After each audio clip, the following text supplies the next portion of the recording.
मेरे भतीजे ने मेरे साथ वो किया। मेरा नाम माला है। मेरी उम्र 32 साल है। मेरी शादी को 8 साल हो गए थे।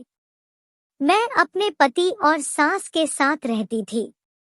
वैसे तो घर में सब ठीक चल रहा था, मगर एक परेशानी थी।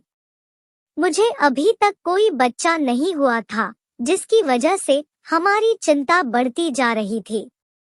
एक बार मेरे बड़े भैया ने मुझे फोन किया। माला, तुम कैसी हो? मैंने कहा, मैं ठीक हूँ भैया। तुमसे एक काम था, भैया बोले। मैं बोली, क्या काम है? माला, तुम्हारे भतीजे दीपू का एग्जाम है और सेंटर तुम्हारे घर के पास है। तो मैं सोच रहा था कि क्या कुछ दिनों के लिए तुम दीपू को अपने पास रख लोगी। इस पर मैं बोली, भैया इसमें पूछने की क्या बात है, ये उसी का घर है, आप भेज दीजिए उसे। मैं भी अक्सर घर पर अकेली रहती थी। सास बाहर चली जाती थी और पति अपनी ड्यूटी पर। मैं भी उसके आने से खुश थी। फिर मैं अपने काम में लग गई। शाम को मेरे पति घर आए, हम सबने खाना खाया और सोने चले गए। रात में वो मुझसे बोले, माला, हमारी शादी को इतने साल हो गए और हम अभी तक माँ बाप नहीं बन पाए। क्या हमारी किस्मत इतनी खराब है? मैं बोली, नहीं, भगवान सब ठीक कर देंगे। मगर मैं भी यही सोच रही थी, क्योंकि मुझसे भी छोटी लड़कियां माँ बन चुकी थी।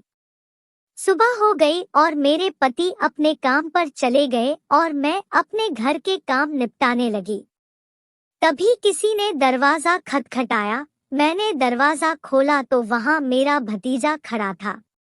मैं उसे देखकर बहुत खुश हुई। फिर मैंने और दीपू ने बहुत सारी बातें की। मैं दीपू से बोली, अरे मैं तो बातों बातों में भूल ही गई, तो रुक, मैं तेरे लिए चाय बनाकर लाती हूँ।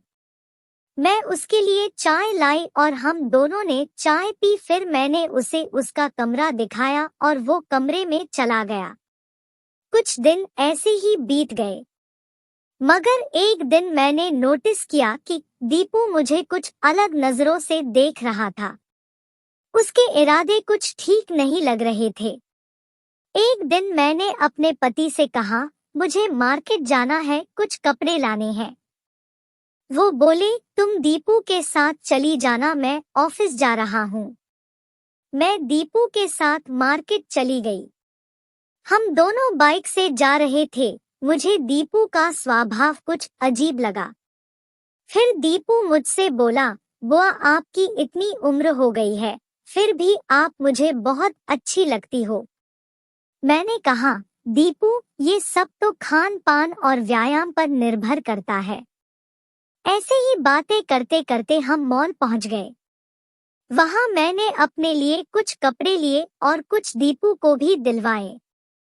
फिर हमने बाहर ही खाना खाया। रास्ते में मेरे पति का फोन आया कि वो कुछ दिनों के लिए ऑफिस के काम से बाहर जा रहे हैं। हम घर पहुंचे और आराम करने चले गए। ऐसे ही 2-3 दिन बीत गए। मैं रात में अपने कमरे में उदास बैठी थी। तभी दीपू मेरे कमरे में आया और बोला, क्या बात है बुआ, उदास लग रही हो? मैंने कहा, कोई बात नहीं है, बस ऐसे ही। फिर वो मेरे पास आकर बैठ गया। बताओ ना बुआ, शायद मैं कुछ कर सकूं। मैंने उसे सारी बात बताई। हमें कोई बच्चा नहीं है, इसलिए अब लोग मुझे ताने देने लगे हैं। दिन रात इसी चिंता में रहती हूँ। दीपू बोला, बुआ, क्या एक बार मैं कोशिश करूं? ये सुनकर मैं हैरान रह गई, मगर अब मैं बच्चे के लिए कुछ भी कर सकती थी। मैंने उसकी बात मान ली। फिर दीपू ने मुझे बेड पर लिटाया और मुझे सहलाना शुरू कर दिया।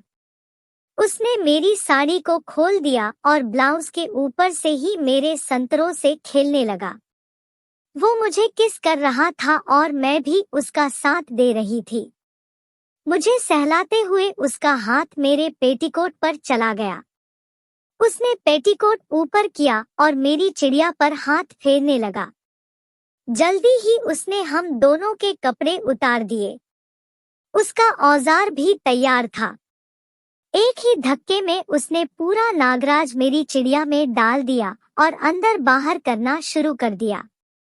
15-20 मिनट वो मुझे पेलता रहा, फिर वो झड़ गया। उस रात हम दोनों ने सारी सीमाएं तोड़ दी।